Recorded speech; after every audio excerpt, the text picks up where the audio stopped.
এতিয়া কি কি কৰিব খোজে আপুনি? এতিয়া যাব না পিছত যাব থানালৈ? আগতেতো এবাৰ চুৰি হৈছিলে চাগে, তেতিয়া কি কি বস্তু চুৰি হৈছিলে? এনেকুৱাই চব খালী কৰি দিলে। এইটো চাই লওক, দোকানত মালে নাই। আমি ইয়াতে চাহ তাহ খাওঁ, বহোঁ, কথা চথা পাতোঁ।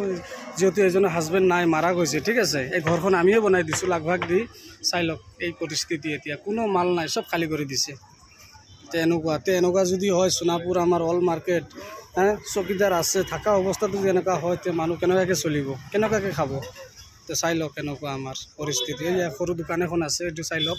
এজনৰ হাজবেণ্ড নাই, ফুটপাথত তামোল পাণ কিবা এটা বেছি কেনে খাই আছে। যেনে বহুত টেনশ্যন চিন্তাত পৰি গৈছে। মোক ৰাতিপুৱা ক'লে আৰু এনেকুৱা মই ৰ'ব অলপ মই চিন্তা ভাৱনা কৰি আছোঁ, কি কৰা যায়। মই কথা পাতিম, থানাতো যাম, ছাৰৰ লগত মই কথা পাতিম। গৈছিলোঁ এবাৰ থানাত, ছাৰে নাই, অলপ এক্সিডেণ্ট এটা হৈছে আমাৰ টোল গেট, এইটো লৈ দৌৰাদৌৰি কৰি আছে। এইটো চাই লওক সোণাপুৰ লোকেশ্যন। এই আমাৰ আমাৰ প্ৰজেক্ট ফিল্ড, এই দোকানখন, এই দোকানখন আমিয়ে বনাই দিছোঁ লাগ ভাগ দি। যিমান টকা পইচা যায় চব আমিয়ে দিছোঁ, চবে অলপ চলপ।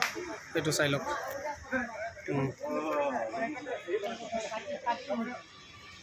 মই সুভাষ ইউটিউব চেনেল আৰু সুভাষ ফেচবুক ব্লগ, আৰু মই 2টা ভিডিঅ' এৰি আছোঁ, ঠিক আছে, পাই থাকিব। এতিয়া থানাত যাব, এতিয়া আমি আছোঁ লগতে, কি হয় নহয় জনাই আছোঁ, ঠিক আছে, অ'কে।